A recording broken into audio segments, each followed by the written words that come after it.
and this band trying to slide in from the west. There's a couple more areas that they're dying off to the far west. So just a few more showers early tonight. And then the futurecast will show a fair amount of clouds kind of hanging in there for tomorrow. Oops, not too quickly.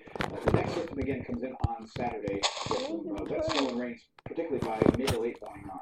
43 tonight is down 38 with suburbs. The showers get out of here, but the clouds remain. It'll sun tomorrow morning. We'll climb through the 40s, 53 in the afternoon. Again, that's chilly for this time of the year.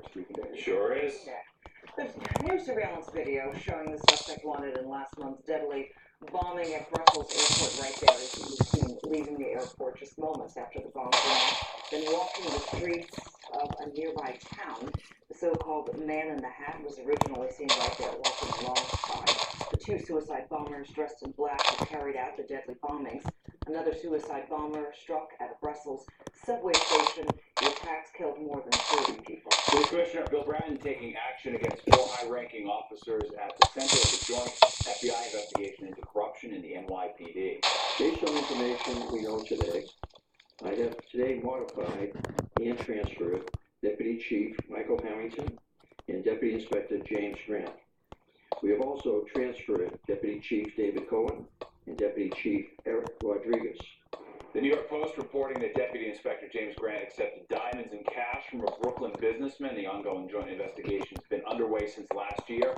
Commissioner Bratton says all department members with the rank of captain and above will be reminded of the rules involving conflict of interest. Well, there was a horrible mix-up involving several funeral homes that has left a grieving family in even more pain. They say that their mom's remains have been lost. Jennifer Lammers explains how such a mistake could have happened in the first place. It's horrible. It's devastating. Consuelo Rivera died on March 22nd. Her body was brought to the Biondi Funeral Home in New Jersey for burial. And her family says that was where the problem started. Me and my husband and my brother-in-law felt like the owner wasn't doing what he had to do. That owner was being disrespected. That's how I felt. So I heard good things about the second funeral home, which is R.J. Ortiz. R.G. Ortiz worked with First Avenue Funeral Services in Manhattan to transport Rivera's remains, but it wouldn't accept her body because of delays in transportation. Rivera was then taken to First Avenue Funeral Services. It was there that her family received shocking news. They cremated her. Yes, by accident. To make it even worse, when they asked for her remains, Rivera's family was given the remains of another person. They can't turn back what they did, and I'm sorry. They said nothing else. After an exhaustive search of crematoriums in the area, Rivera's sons finally found what they believed to be their mother's remains at Rosemont Crematorium in Elizabeth, New Jersey. But as it turned out, their heartbreaking hunt wasn't over. Incredibly, for a second time, they were given someone else's remains. In a statement, Biondi Funeral Home writes, "It is heartbroken, but, quote, our responsibility to the Rivera family ended when Ortiz Funeral Home arrived at our funeral home to remove Mrs. Rivera." It has now been 17 days since their mother's death, and still her sons cannot find her remains. They say by far the toughest part of the entire ordeal is not being able to say goodbye. They stole that.